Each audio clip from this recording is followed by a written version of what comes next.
Welcome back to another episode of the Mainly Hoops podcast. Up to episode 20 now for anyone who's counting between best bets and just our regular episodes. We're going to start today just going through the weekend games.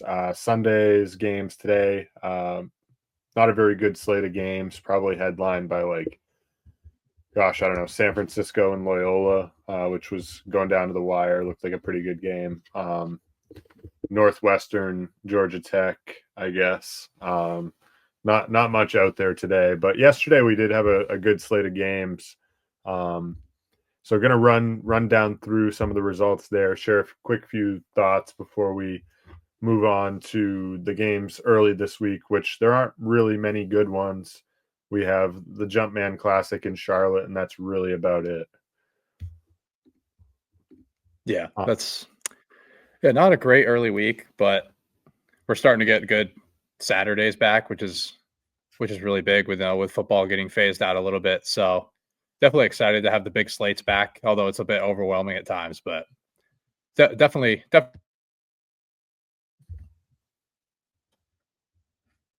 Yeah. So starting right off with yesterday's games, we had Tennessee over Illinois at the buzzer, 66-64. This game was a push for those of you that got in on the line at +2 on Illinois, but Tennessee just finding a way to win here in a low-scoring game. Another good win, showing why they're a top team in the country. Yeah, I mean, I don't really have a ton of takeaways for this game. I did watch all of it, but it was a slugfest. Like, it's so hard to get anything out of those games where teams are just hacking each other. And that's the way that, Tennessee, that's the kind of game that they like to win. And just my one takeaway, I guess, would be like if this game was on a neutral floor, I think Tennessee would have won by 15-20 just because of the physical nature. I think they had a fairly unfortunate whistle. But, credit Jordan Gainey for a huge game. Had 23 points and then came all the way down for the layup at the buzzer. So he's starting to kind of round into form in year 2 in the SEC. Yeah, and they could use his scoring if he can be a little bit more consistent. That's a big plus for them.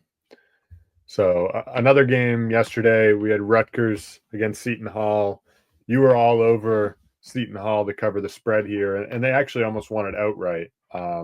They lost on a game-winning 3 by Dylan Harper to lose 66-63. But that was an incredible shot, right wing, kind of step back in transition, sort of. Great shot by one of the best freshmen in the country and maybe one of the best players in the country. Going to be a top 5 pick next year. Yeah, absolutely. I mean, he's playing incredible basketball right now, but you always kind of had a feeling that Seton Hall was going to find a way to lose this game. So it was like a little bit scary backing them in that situation. And like Rutgers clearly has their flaws too. Like their defense was getting cut up a little bit by Seton Hall, like one of the worst offenses in the entire country.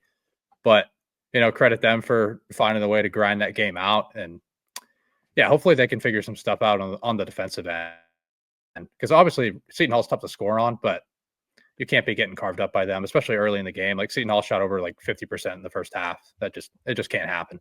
Yeah. So exciting game there. Seton Hall obviously a little bit down, but good win for Rutgers. We also had my Dayton Flyers.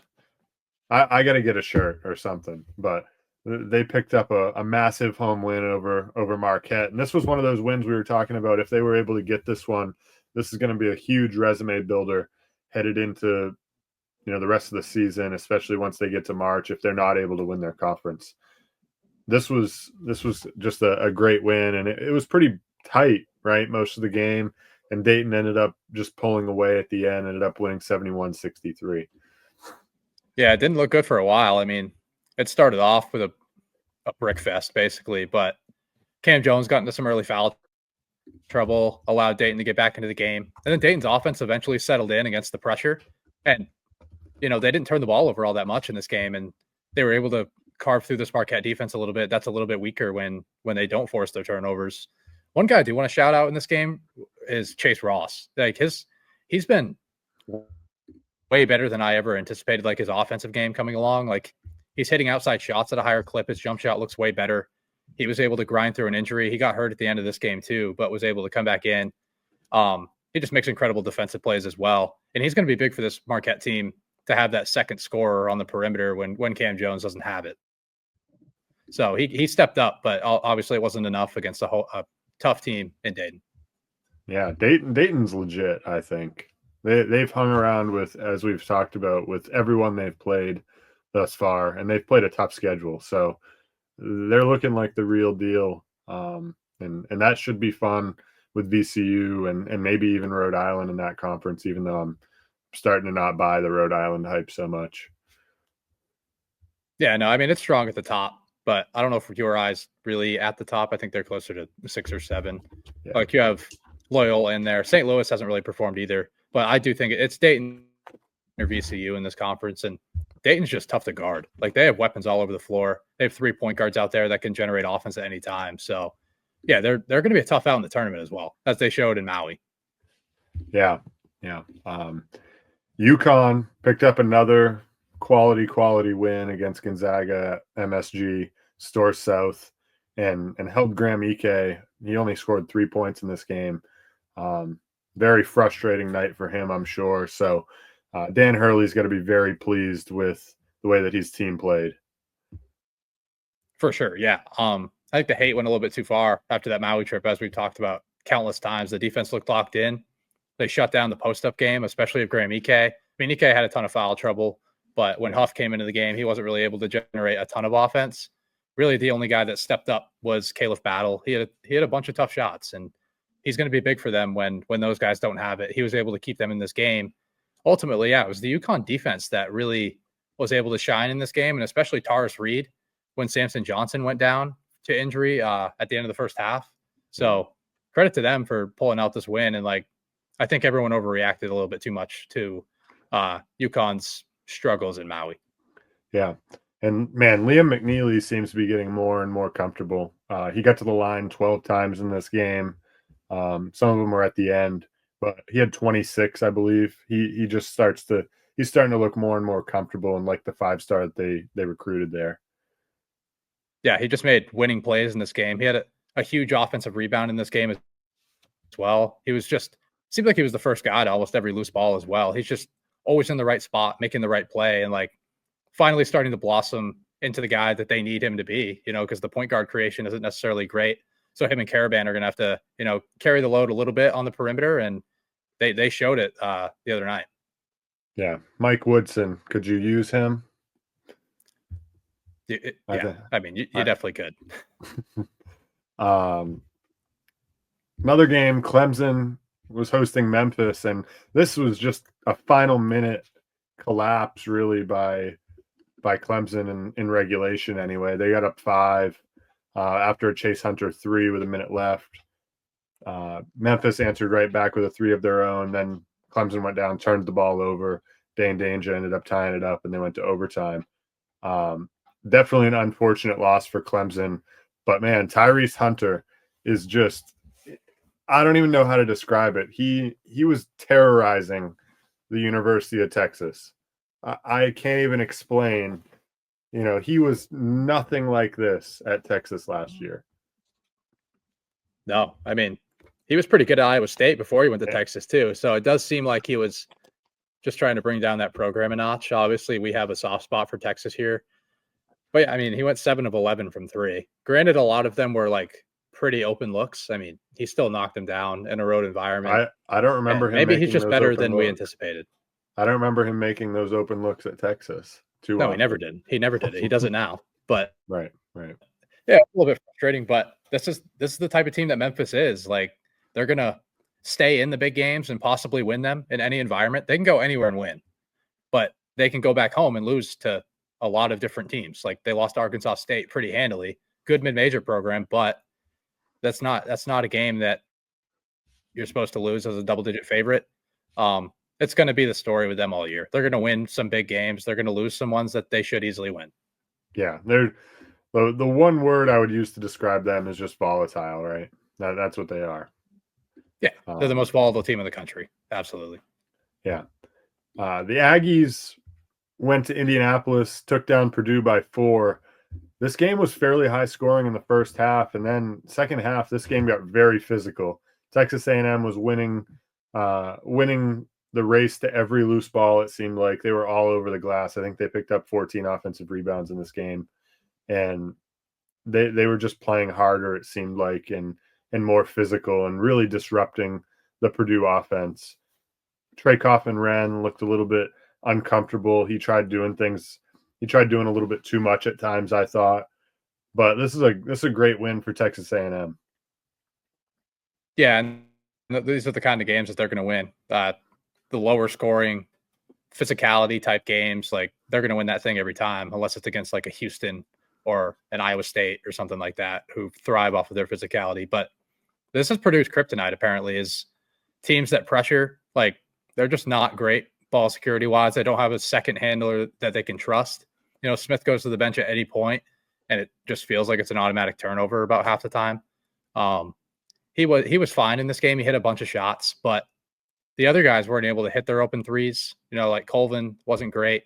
Lawyer didn't even get one off. They stayed connected with him the entire game, so kind of took his game away.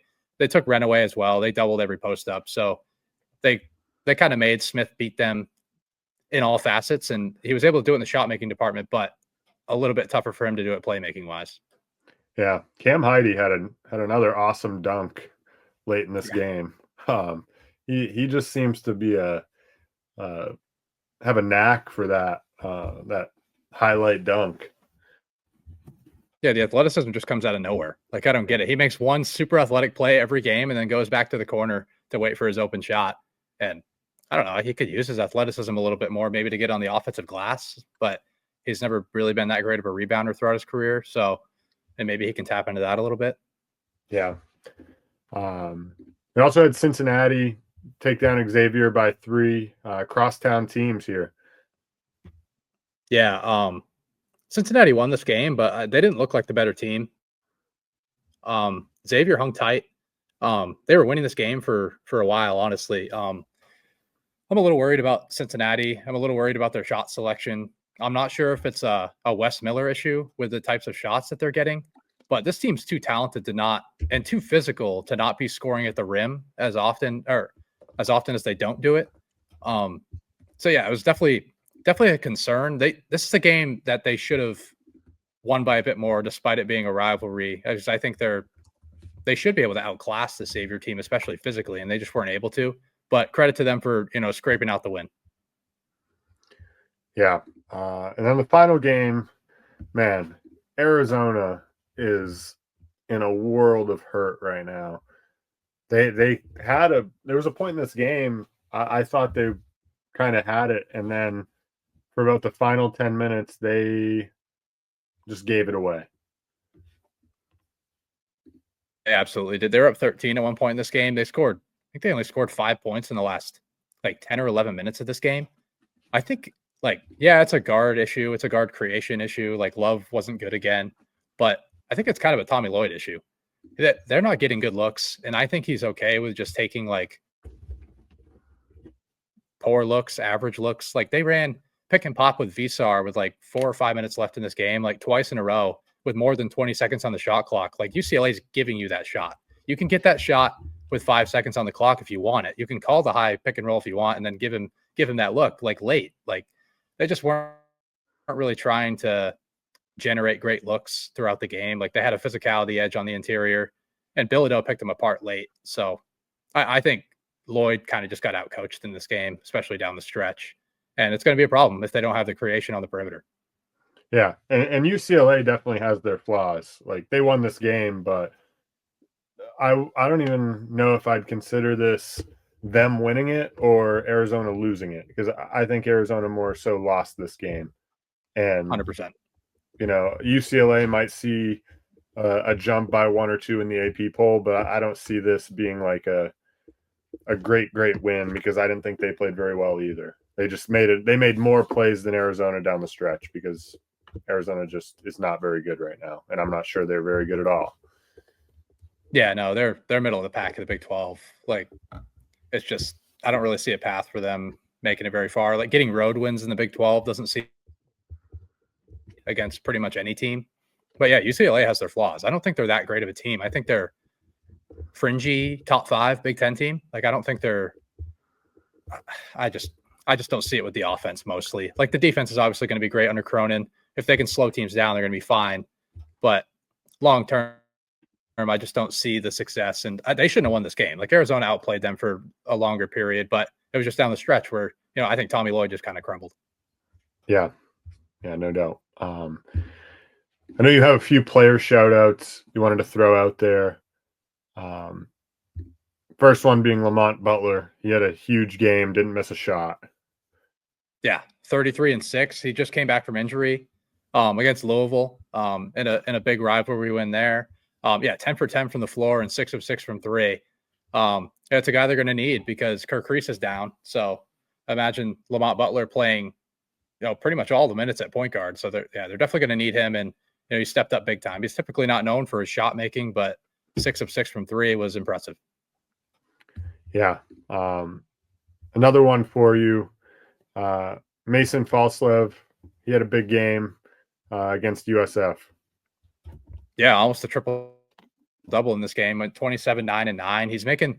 Looks like he's making the year 2 leap at Utah State. He's averaging 17, 6, and 3 on the year.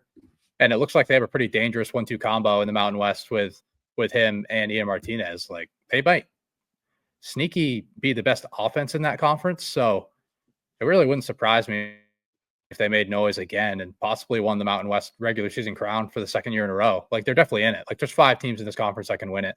And if those 2 guys, they might be the most lethal duo in the league. So yeah, definitely an impressive effort. Yeah. And then the third player we already touched on, not sure what more needs to be said about him. Liam McNeely put up 26 and 8 in their win over Gonzaga.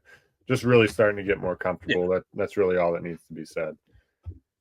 For sure. So before we talk about a couple of the games early this week, we're going to play a game, the KenPom ranking game. So we're going to go through a few collections of teams and determine who we think is going to finish higher among those teams by season's end. So the first one, jumping right in, we got Auburn, Duke, and Kentucky, who currently are ranked 1, 2, 3 in KenPom. So, Cody, I'll ask you first. How do you think these teams finish the season, ranking-wise?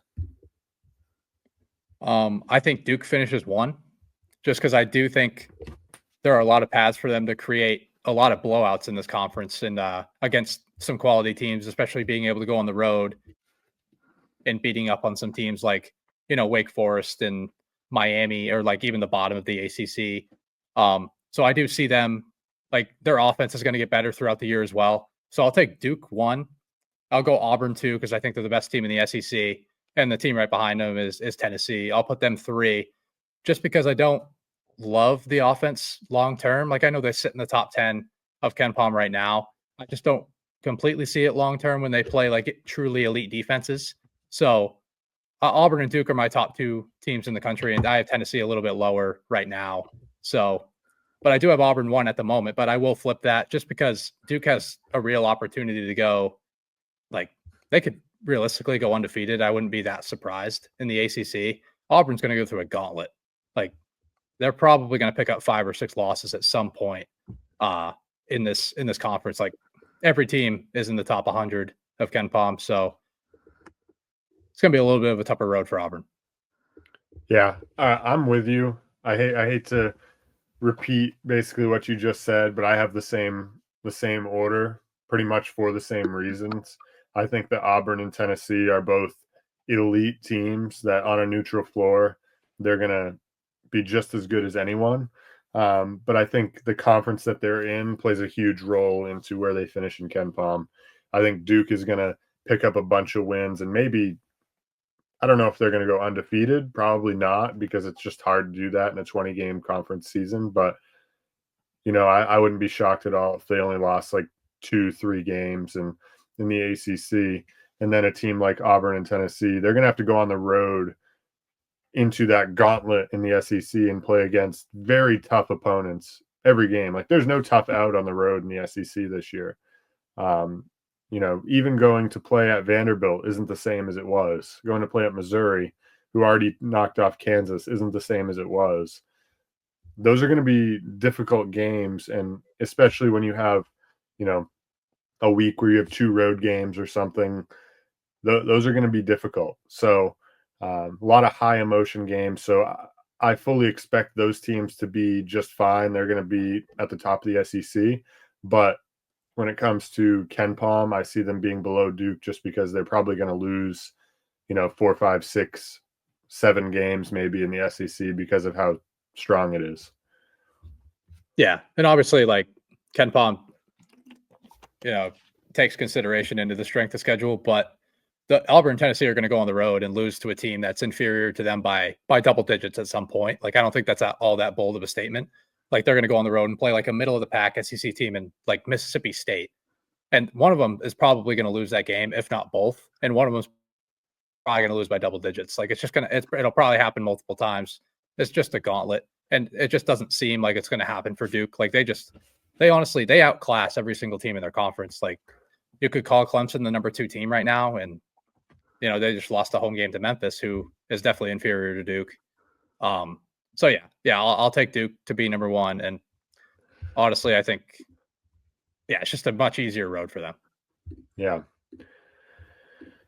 Now, the next 2 teams, we have the spiraling Wisconsin, who got back on track with a win against Butler over the weekend, and Memphis, who picked up the big win over Clemson on the road. These 2 teams currently sit at 33 and 34, respectively.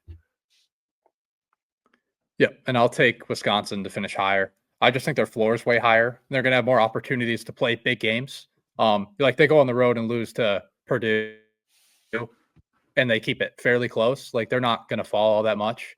And Memphis is going to play road games against like Tulane. They'll play Rice on the road.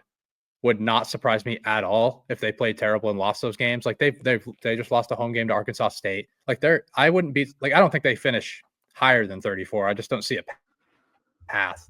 They have to like beat up on the American and like kind of run through that conference. And Wisconsin's going to have plenty of opportunities to like, boost their analytical profile here. So I wouldn't be surprised if Memphis actually finished in like the 50s or 60s, because I'm not that high on them anyway.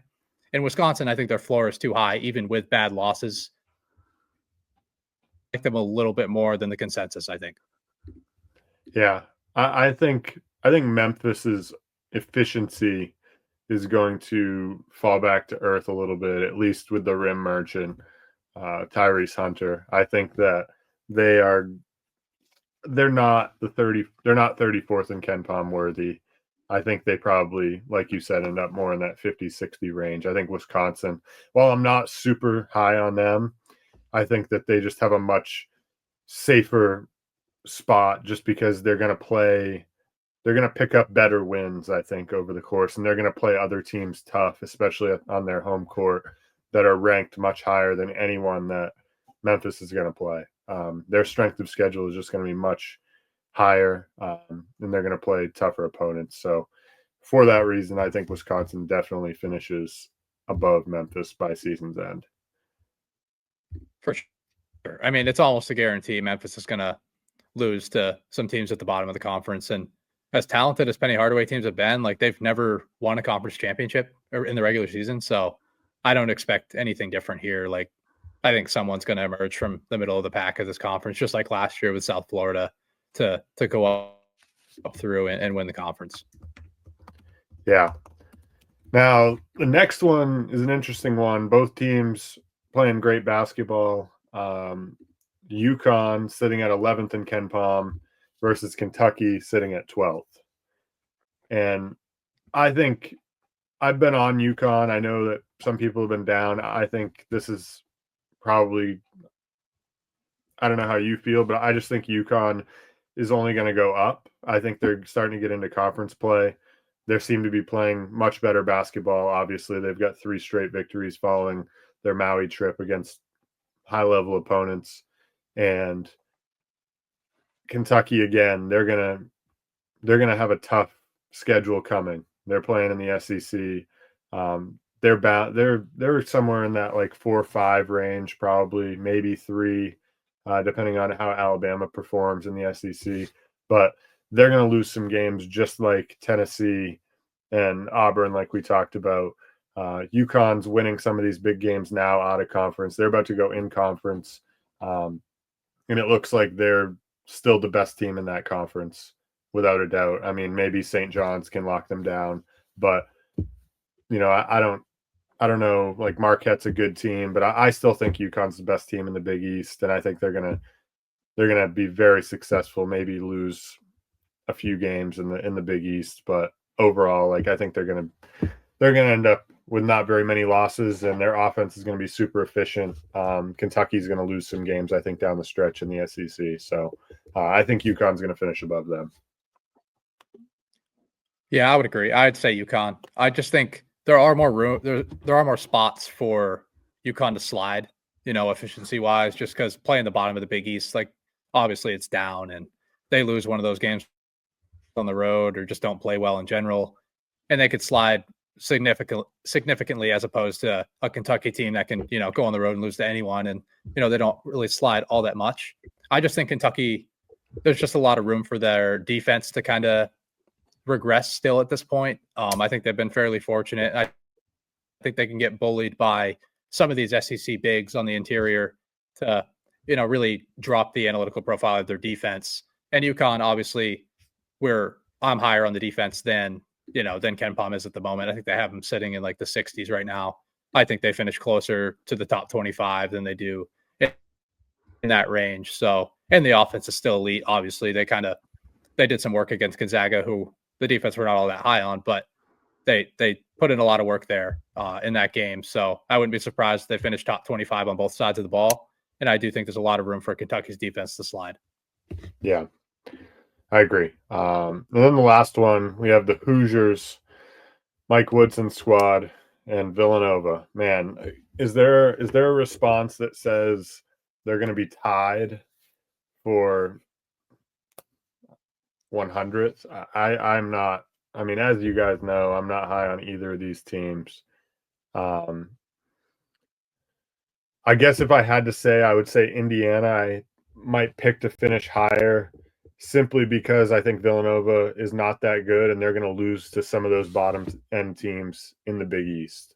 I fully expect them to not be that good in the Big East, to be like a 6-7 seed and lose to a DePaul team who's much improved, lose to Providence or someone like that. They're going to lose games like that. And while Indiana is terrible, they're not good right now. They do have the talent where I think they're going to win some big games despite being as bad as they are. Yeah, sadly, I agree here. Just because I don't want to say Indiana's really better than anyone. They have a lot of talent, but Woodson's kind of just, I don't even know. It's just not pretty over there. Like they look pretty bad against Nebraska, especially down the stretch in that game. But yeah, there's just too many spots for Villanova to slide, and they play down the competition a lot. Although the offense is really improving, and it's mostly because of Eric Dixon. But like Jameer Brickus and Wooga Poplar are hitting a lot of shots right now as well. It's just the defensive side of the ball that they haven't really figured out yet. In Indiana, yeah, they have so much talent. They have a better home court advantage. Like, I think they can blow out a few of these top tier teams in the Big Ten to boost their profile a bit. So I'll lean towards the Indiana side. Like, I want to say Villanova is going to be able to slide, go up. Bottom line, neither team is very good, I don't think. No, and Villanova's like, they're actually getting better. Like, the offense has really improved over the last like few weeks, and since that terrible stretch to start the year. Indiana's just, they should not be 51 with this roster. Like, 51 just really doesn't make a ton of sense for the talent that they have. Like, they have a top 25 like talented team in the entire country, and it's just not pretty over there with Woodson right now. Yeah. Villanova, they do look better. I watched them a little bit in the second half against Farley Dickinson the other day. Farley Dickinson could use Tobin Anderson's team from a couple of years ago right now. They're hurting.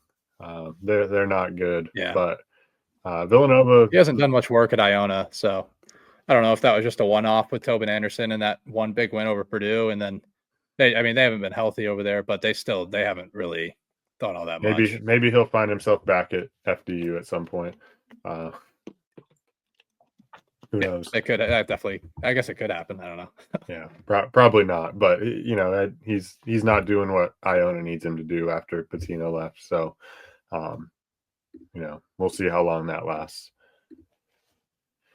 But as for the games this week, really slow beginning of the week. The only real games at the beginning of the week are the Jumpman Classic in Charlotte, Florida UNC on Tuesday, and then Wednesday Oklahoma Michigan. Florida UNC I'll actually be at, so that'll be cool. See the Tar Heels, all the Tar Heel fans out there, and the Gators as well, who we have some representation on the Gator side. I'm out there on the listening to the pod, so should be a fun game there. Yeah, shootout too.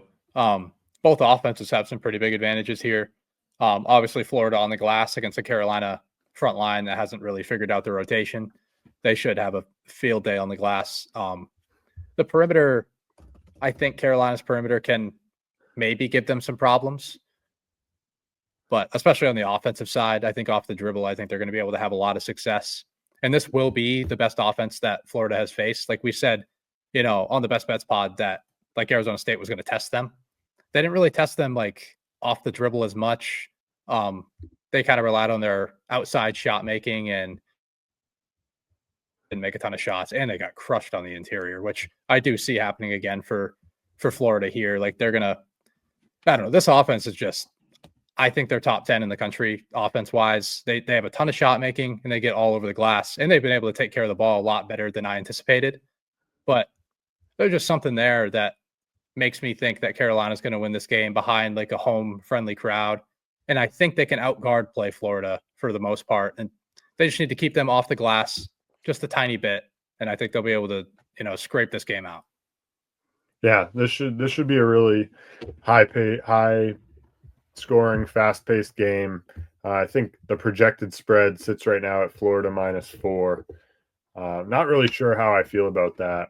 I'd be shocked if that was the spread. North Carolina needs a quality win. They've been struggling lately, as you guys know, and this feels like a perfect spot for them in Charlotte, playing against the Gators, who just picked up a big win. Like the final score wasn't really indicative of how much they controlled the game against Arizona State yesterday. So, look for this game to really be a battle of the guards, and then whoever can kind of control the glass, I think ultimately wins the game. And then obviously whatever guard group makes more shots.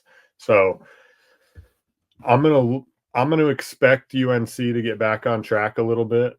I think that UNC is probably, I know we said Arizona State was probably the best team that Florida had played so far. I think UNC might be the best team they've played so far. I know UNC's reeling, but I just think that, like you said, the home crowd-ish presence that they're going to have in Charlotte, and they need this game. Like they're Carolina faithful are hurting right now after the way that they've played so far. So I think RJ Davis has a nice game. He's been struggling to shoot the ball, and they pick up a good win against the Gator team that's in the top 10 in the country. Yeah, RJ Davis, he's due to make some shots, right? I mean, people have kind of wrote him off. Like I haven't really heard much about him throughout this entire season, but he's a top 5 guard in the entire country, especially when it comes to shot making. And I think, Florida has options to guard him. Like Elijah Martin's probably going to try to stick to him most of the game. But if they do, like I think UNC has other guards to, kind of take advantage of these other like weaker Florida defenders. So yeah, I like Carolina to get right here. Yeah, same. Now the other game at the Jumpman Classic, Oklahoma Michigan. Michigan looking to avenge that loss they had last week against Arkansas.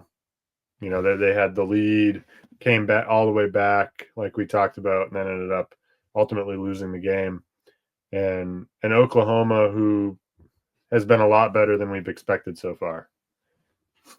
Yeah, they definitely have. I mean, outside of the Atlantis tournament, they haven't really been tested at all. Like they played Oklahoma State last night. I think Oklahoma State's a dumpster fire. I don't really think they're all that good.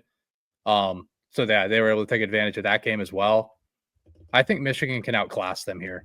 I think the only thing they need to do is take care of the ball, basically against anyone, and they're going to be able to score efficiently, pretty much against anyone in the country. I think they're that good of an offense. They're that much of a mismatch problem, especially with Danny Wolf. I just think this team is super balanced as well.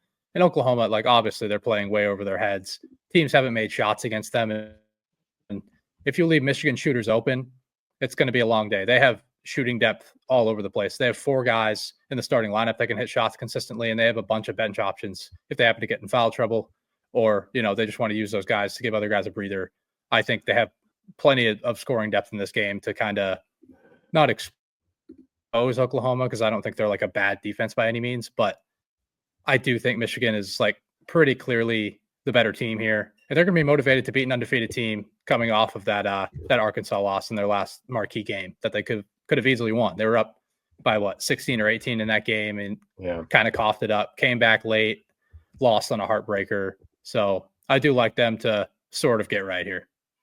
Yeah, I'm with you. I think the Wolverines take care of business here. Not sure what that spread projects at. Michigan -3-ish. Oklahoma is just, it feels like they're due for a loss. Michigan needs to get right. They have, they haven't played since that game last week, correct? I think this is their first game since then. Yeah. Yeah. So, they've had a long layoff since that loss to Arkansas. So they're going to be motivated, ready to go. I think they have the talent. They have the size in this game with Golden and Danny Wolf. Danny Wolf's been great as a playmaker for them, running that kind of point forward. It seems like his decision making's gotten a little bit better, where he struggled with some turnovers early. It seems like the game's starting to slow down a little bit for him now. So I think that's a key for this Michigan team. And, if he continues to play the way that he's been playing, like, they're going to be a tough team to beat, I think, in the Big Ten. So I expect Michigan to win this game and get back on track after that coughed up lead against Arkansas. Yeah, I just think it's more of a continuity issue, or it was a continuity issue with Michigan early in the year, turnover wise. I think it's something that they're going to get better and better at as the season goes on. And by the time like the Big Ten tournament comes around and March Madness comes around, I think they're going to be pretty dangerous because they have a ton of balance and the offense is elite, especially in the half court. They're just so tough to guard. Yeah, for sure. So Jumpman Classic, that should be good. It's always a fun event that they do right before Christmas with the 4 Jordan brand schools. A few other games out there just to mention. VCU plays at New Mexico on Wednesday. This game looks like it's going to be opening up right around a pick. This should be a fun game. Good road test for VCU. As we mentioned, is right at the top of their conference with Dayton. Yeah, I don't really know what to make of this New Mexico team sometimes. Like, they'll lose at home to New Mexico State. They'll beat UCLA. Like, it's just, they're kind of all over the place with their results. VCU kind of is too. They've kind of played down to competition. They had a tough Charleston Classic. I think they played a lot worse than they really wanted to play there. Lost to Seton Hall there, which is going to knock you a little bit. But yeah, overall, New Mexico is a tough place to play too. So I would imagine New Mexico is able to pull that out. They're going to be able to turn over VCU a little bit and get out and run. They can match them physically up front, or even they'll actually win that battle. They should win the rebound battle. I think they squeak it out, but I wouldn't be surprised at either result. Yeah, same. I think that'll just be like a fun sort of like physical back and forth game. I think that could be a fun one to watch if you got nothing else going on. But I know it's at the same time as Michigan and Oklahoma, so that could be tough to draw you away from that. Another one, Memphis, that we talked about earlier. They play at Virginia. Is this going to be one of those games where they they play down to the level of competition. Virginia not very good this year, and lose on the road. I mean, I don't even know, honestly. I would like to think it is a game that they don't play well. Like Virginia can slow them down, but they don't have any talent really to create any offense, and it's going to be tough for them to keep it a slow paced game if they're not putting the ball in the basket. And Memphis might be able to get out and run whenever they want to. They're probably going to control the glass, be able to generate easy baskets through the offensive glass. I'll say Virginia squeaks it out just because you're going to see a Memphis team that I don't think, I mean, they're going to be motivated, obviously, but they're just so back hard away. And Virginia is going to be super motivated in this game. They still have some guys from last year's team that were on the team that got blown out at Memphis. I believe they lost by 20 plus there. So there's going to be some motivation there for them to, get one back at home. Yeah. And the final game I want to mention, Creighton at Georgetown. This one I'm really just interested in because I think Georgetown is much improved this year, as you can see by their record. They have some talent, and Creighton's reeling a little bit. They're at home here to open up Big East play, and this is a game I think they could win. Yeah, I think so too. I think it'll be dependent on Jaden Epps and Malik Mack making shots, especially in the pick and roll game. Like Hulk's always going to be in that drop coverage and pick and roll. Like it's a matter, can you make your open off the dribble threes or be efficient enough in the mid range to kind of take away what Greg McDermott defenses want to do. And yeah, Creighton's banged up too. Like obviously they lost Isaacs for the year. They don't have as much offensive firepower. I do think Georgetown's a live underdog in this game, but I don't love trusting the decision making of the Georgetown backcourt. So I'll say Creighton squeaks it out, but I think it could be a really good game. Yeah. This is one I'm interested to keep my eye on. I don't know how much of it I'll watch. It's a 6:30 tip, I believe. But the Hoyas are much improved, and I think college basketball is better when Georgetown's good. They were good a long time ago. They haven't been good for quite some time now, but I think it's good when they're good. So look for them to hopefully continue on the up and up with Ed Cooley in his second year there. He had so much success at Providence.